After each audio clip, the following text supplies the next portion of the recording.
Hey guys, David here, collection time! So all this talk about the PlayStation 4 Pro and then the Slim of the PlayStation 4 got me thinking about the good old days of the PS2. The deal is though is that I was a little late when it came to the PlayStation 2. I didn't get the big bulky one that was going for like $300, $400 or like $500 or something like that, and everybody was saving up their money for.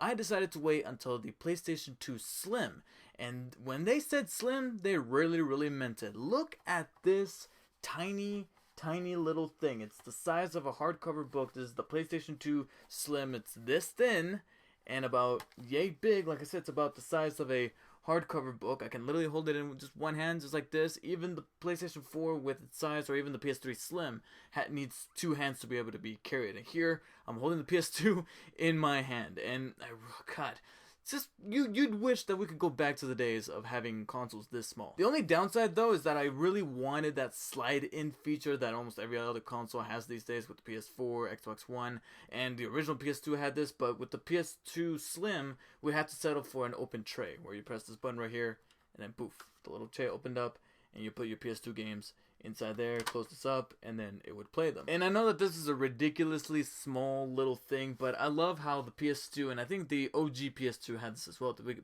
bulky one, but the PS2 Slim, you got the PlayStation logo right there. I don't know if you can make it out, but you got the PS2, the PlayStation logo right there, the rainbow colored symbol right there, that's facing horizontally in the appropriate way. But if you were to stand up the console like this, it's on its side.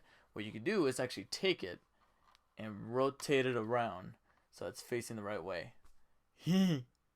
That's cool. Still works. Got all the cables, got the controllers, got everything. I mean, it's not necessarily that old of a console, but considering that in a matter of like 5 or 6 years, we are going to head into the 20-year anniversary for the original PlayStation 2, I'd say that it's time to reminisce. So let's go ahead and delve into my collection of PlayStation 2 video games. So let me go ahead and get a handle of my shoe boxes here, because apparently they're in shoe boxes. God damn it, Mom. First up is one of the games that I bought a PS2 for, and I was really looking forward to, and I'm glad that I got it. Kingdom Hearts, the OG Kingdom Hearts. And while we're at it, let me go ahead, and I think I see it here on the side. We got Kingdom Hearts 2, the original editions of Kingdom Hearts 1 and 2 on the PlayStation 2. I just want to showcase these guys first, because I remember that these were the good old times where we got one game, and then we got the second game. We didn't get any 1.5. We didn't get any 2.5. We didn't even get a 2.8. We would just get the third fucking game. I remember these days where I would stand in front of my TV, play all of Kingdom Hearts 1, and then play the first half of Kingdom Hearts 2. I'm sorry, I'm going to confess, I never finished 2. I do have 2 remastered, the 2.5 for the PlayStation 3, and I might do an abridged place of that, but I never got around to beating 2. I stopped halfway through where you had to kill like a thousand heartless all at once, just like that, and it was just so exhausting. I kept dying over and over and over, and back when I played, I was just a teenager. I had so much going on in my life, like including puberty, that eventually I gave out, and for some reason I just never bothered to finish it. But I'm hoping to do that very soon. But these are the original games, and I love how 2 has that little reflective cover. I love that first edition, and I'm still waiting on my 3, Square Enix. Still waiting on 3. Anytime now. Okay, we got the original Guitar Hero. Yay. I mean, got some nifty little songs here. Never really played the...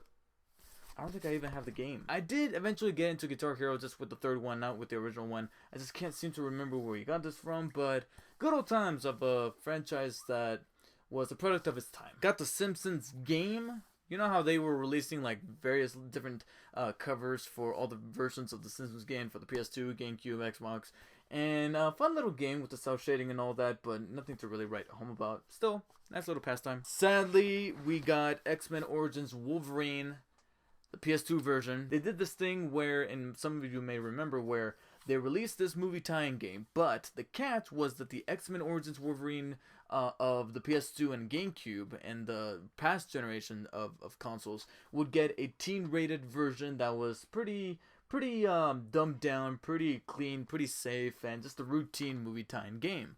But the PS3 and Xbox 360 versions were the uncaged edition that was M-rated, that featured all this gore and blood. We finally got a glimpse at what an R-rated, visceral, mature version of Wolverine would be in that edition that was in the 360 and PS3. But that was the only way to get it. However, we had to settle with the PS2 teen-rated version because my mom is a crazy. Star Wars Battlefront 2. I mentioned this in my Battlefront game review for the new Star Wars Battlefront that got released recently. And here I got Battlefront 2, which was a great, very addictive game. I remember playing this for weekends on end, mainly because I skipped on the original Battlefront. It just didn't look all that appealing to me. But there was something about Battlefront 2. Maybe it was the fact that you get to use either the Jedi or the Sith. Tony Hawk's Underground 2. Very fun game. I mean, it did kind of get just a tiny bit ridiculous because to a certain extent, it almost didn't seem like it was about the skateboarding anymore. It was more about the crazy ass antics that Tony Hawk and Bam Margera, who was kind of trying to seep a little bit of his jackass roots into the Tony Hawk games, along with Steve-O and all of them, but still fun game. I remember the classic memories of not only having the classic mode, as it says right there on the back of the box, having the classic modes from the original Tony Hawk Pro Skater, but also having the story mode where you got all these characterized versions of Bam Margera and all those famous skaters, Ryan Sheckler, all of them, Wee Man, and put them in this little story on their journey to just tear shit up, pretty much. Lego Indiana Jones and the Original Adventure, or no, the Original Adventures. These are all 3 movies. I don't believe it includes Kingdom of the Crystal Skull. I thank God it doesn't. Pretty fun game, but again, it's your routine Lego game. It's just that back in this generation, the Lego games were brand new, so everybody was getting them, and I was on an Indiana Jones binge, especially since Kingdom of the Crystal Skull was coming out. Okay, now these are actually pretty cool. Here we have what arguably, for me, is the best Dragon Ball Z video game ever made.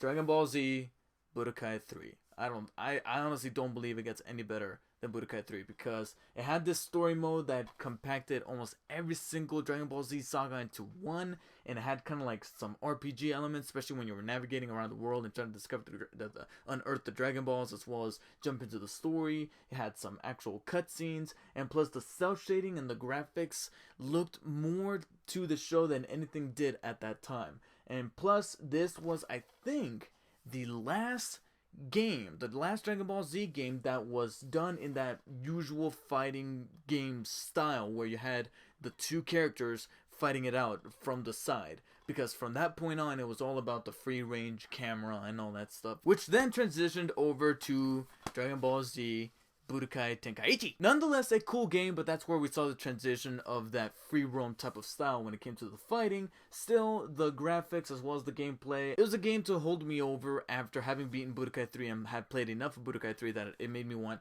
like, what's more, and Budokai Tenkaichi filled in that void.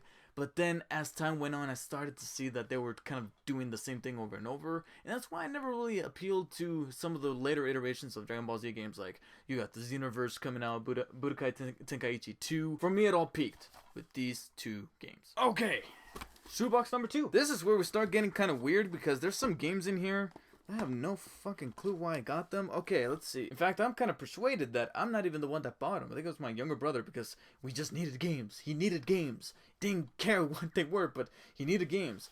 MX versus ATV Unleashed. I don't even know what the hell an MX is.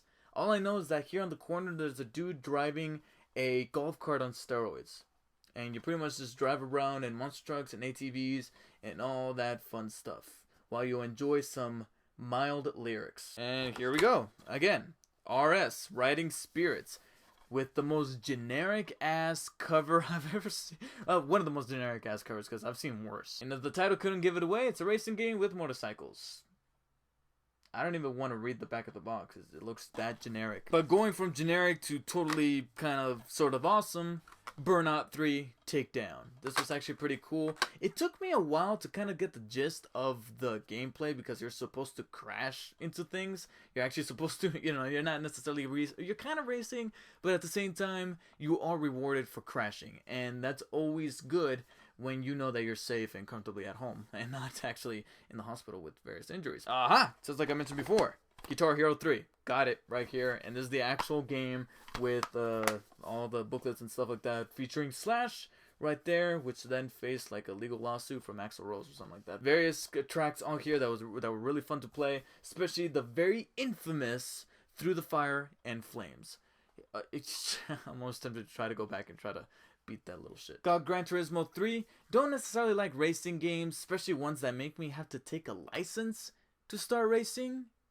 Yeah, there you go. But the reason why I got it is because it came bundled with my PS2. My mom got it from like Costco in this little bundle that came with this, as well as an extra controller. But she knew that I wasn't a huge fan of this type of thing, so she threw in Budokai 3, and that was pretty cool. But still, I give this little thing a shot, and despite not being a huge fan of the driving and licenses and all that stuff, it was one of the most beautiful games I had seen at that time. I was like, holy shit, this looks near photorealistic, and the Gran Turismo games have always been known for that. The other game that also came bundled with the PS2 that I actually did play multiple times because I quickly became invested was Jak II.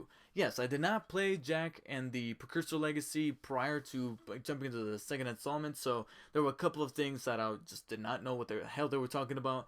But still, it's the type of sequel that you could still jump in because it kind of has its own contained story. And man, this was a whole lot of fun to play. Get involved with the characters, get involved with the city. And just the gadgets as well as the classic build-up of platforming and shooting and third-person gameplay was just great. So it's no surprise that after playing Jak 2, I had to get Jak 3 later on when it came out, and it was just as much fun of a game as the Jak 2 was, except I kind of preferred 2. There was something about the story as well as going around the city prospects, the environment of the city that I was able to navigate GTA style that appealed to me more in Jak 2 than the desert landscape of Jak 3. But still, nice little closeout for the trilogy.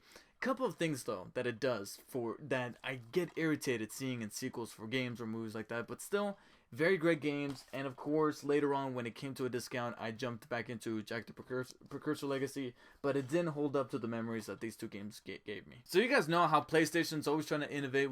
I got the PlayStation camera right here, and hopefully I still haven't used it. I thought I was gonna be able to use it for like Twitch streaming or whatever, but sadly my internet's just too slow. I just can't use it. And plus, it's a PS4 peripheral. Can't use it on my laptop. Can't use it on anyone else. So I'm kind of SOL. And it's funny because I felt a similar way when I bought the iToy for the PS2. I don't know where it's at. It's lost. I'm not going to bring it up here. But I do have the main game, what they believe to be the killer app for the iToy back in the day, and that was the iToy Anti-Grab. You guys remember this? Where you could go to Toys R Us or Best Buy and try out the demo where you would stand in front of the iToy and go like this, and you thought you were cool because it looked like you were surfing on like this little skyline where you would like jump and do tricks, and you thought you were in the virtual reality, even though the game was trying to fool you into doing some exercise. Yep, that is this game, and many people, myself included, have forgotten about it. But it's possible that maybe this gave way to some ideas that are blossoming right now, including PSVR. Can't confirm that, but at the same time, can't deny it. Got Sega Superstars Tennis. Okay, you got Sega's knockoff of Mario Tennis, pretty much. I'm sorry. I don't know, it's pretty bad, but I mean, come on. Got Sonic there. We got Monkey Ball, whatever it's called.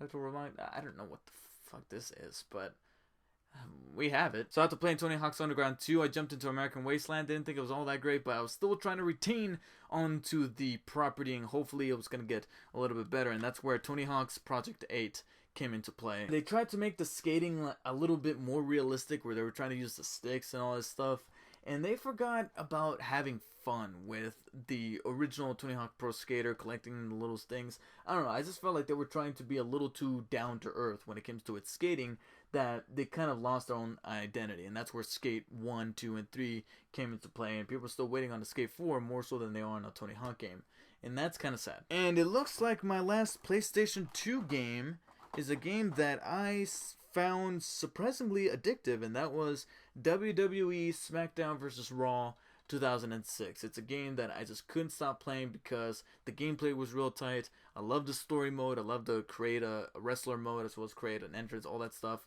And it was just a game that was really, really fun, and I just could not move on to the next game. I mean, I know I was a little limited on games at the time, and I was also trying to jump between PS2 and GameCube. But what also helped is that at the time, I was actually watching quite an awful lot of bit of wrestling.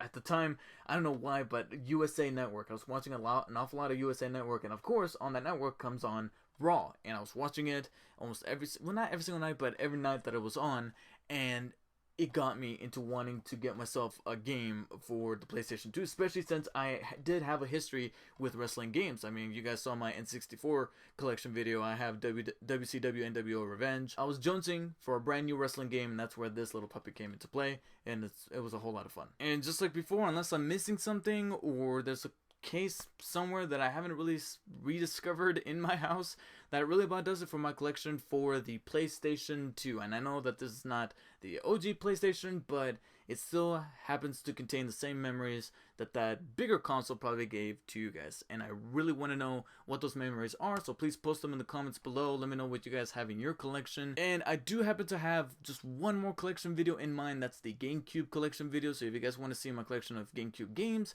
please post it in the comments below. And I would be open to do a PlayStation 3 collection. It's just that that's very recent, that I just don't know if there's any necessity for it.